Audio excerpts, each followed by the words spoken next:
Baby is a 23-year-old getaway driver for a criminal mastermind called Doc. Baby was involved in a car accident when he was still a child and subsequently has a constant ringing in his ears that he drowns out by listening to music non-stop. After several years of working for Doc to pay off a debt, Baby decides to exit his life of crime to pursue a life on the highway with his girlfriend Deborah.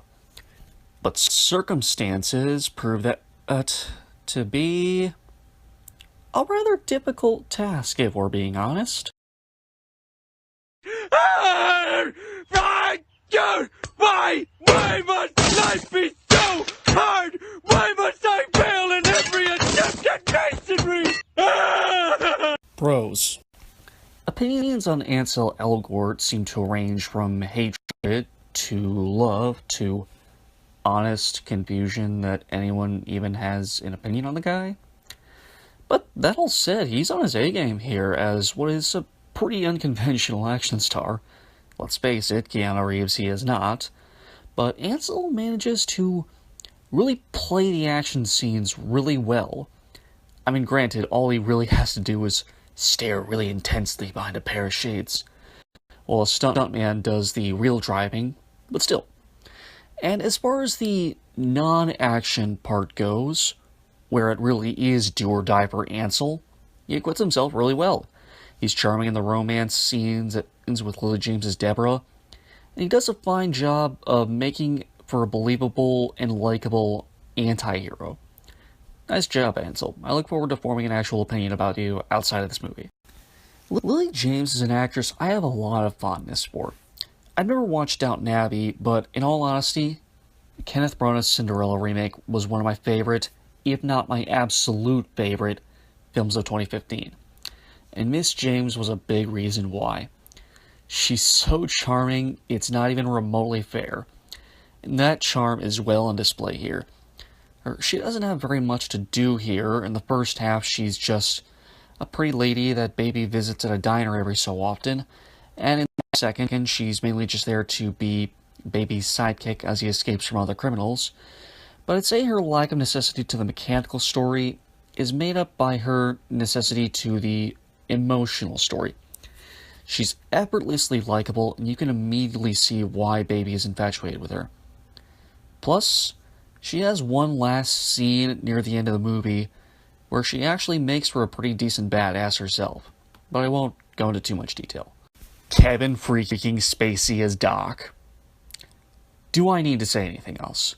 Do I really need to say anything else? I mean, if you have seen House of Cards, Superman Returns, 21, Pay It Forward, The Unusual Suspects, Seven, or hell, even kids' movies like A Bug's Life or frickin' Fred Claus, you know that this man is a force of nature as an actor.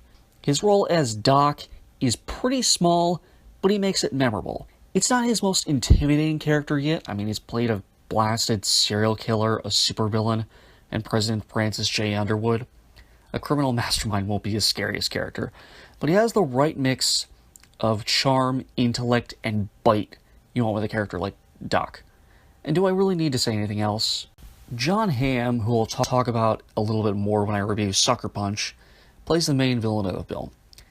I'll be honest, I've never watched Mad Men. I know him mainly for his appearances on SNL in The Town.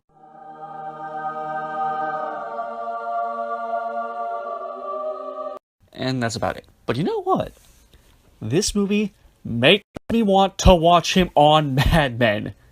He starts out as a pretty likable, charismatic guy who even serves as something of an older brother figure to Baby. But after Baby's escape from the criminal underworld, John feels betrayed and tracks Baby and Deborah down like they're Kyle Reese and Sarah Connor in the original Terminator, and he's the blasted T-800. You feel his cold fury, but what's interesting is he still retains that same wit from earlier on in the film. He's a non-stop murder machine ready to destroy everything between himself and vengeance, but is still somehow cheeky about the whole ordeal. It's a nice touch. Jamie Foxx plays an axe-crazy crook in this movie. Prior to John's turn late in the film, he's pretty much the most violent character in this movie. He's also a bit of a bait-and-switch villain here. You think he's going to be he the main villain early on, but he gets taken out pretty quickly after Baby he makes his getaway with Deborah. And while Jamie is an antagonistic presence in the movie throughout his portion of the film, he makes for such a likable jerk that he's a little bit hard to hate in parts. I'm not familiar with Eliza Gonzalez prior to this film, but I'd very much like to see her in more roles after this performance. She plays John Hamm's wife, and despite the obvious age difference, they actually have some pretty nice romantic chemistry. It's not a pure sugar daddy, sugar baby relationship. There's some genuine affection here for each other. Plus, when it comes time to wreck shop, she knows how to handle herself. She's not there to just sit still and look pretty. She's ready to rob people and make some serious money too. Simon and Garfunkel, Queen, Focus, Blur, Barry White, T-Rex, Beck, The Damned. If any of these names are making you feel a little funny down below, and maybe causing your mouth to water at the thought, this movie is for you. All of the chases in this movie are top-notch. Well shot, well staged, a good sense of spatial awareness, and excellent use of tension. Cons. Without getting into detailed spoilers, but spoilers all the same if I'm being honest, there's a point in the film where Baby has the opportunity to leave a heist before it can turn sideways, and just plain make a break for it. But he insists on staying on for no real reason except for maybe pride, I guess? I don't really understand.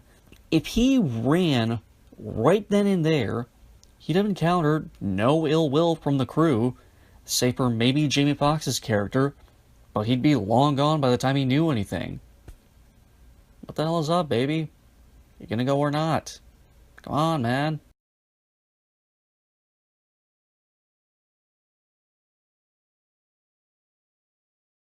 This is the latest project from director Edgar Wright, a filmmaker I've been a fan of for many years.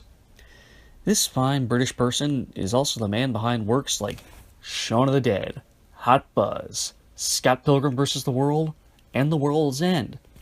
He was even set to do Ant-Man for Marvel before they fired him, something I'm still not done being bitter about.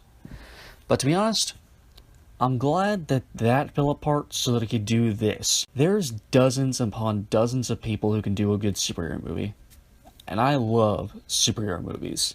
But what's wonderful about Edgar Wright and his films is that they're projects that are uniquely his. No one else can do a movie like Shaun of the Dead, The World's End, Hot Buzz, or Scott Pilgrim, and nobody else can do a movie like Baby Driver. Not only do I recommend Baby Driver, I recommend looking up all of Wright's other films. Just settle in for a nice night of Simon Pegg, Nick Frost, and Michael Cera, and top it off with some classic rock set to Ansel Elgort driving really fast. I'm going to give Baby Driver a 4 out of 5. Thank you for watching. I hope you enjoyed this review. Please like my video and subscribe to my channel to see more. If you have any thoughts you'd like to share, make a comment below and we'll have a discussion. I've already done reviews for about half of Zack Snyder's filmography, as well as reviews for Hidden Figures and Pitch Perfect. I'm planning on a future review for Zack Snyder's only original film, Sucker Punch, as well as a full trilogy review for the most recent Planet of the Apes films. Have a nice day, everyone. Woodstock out.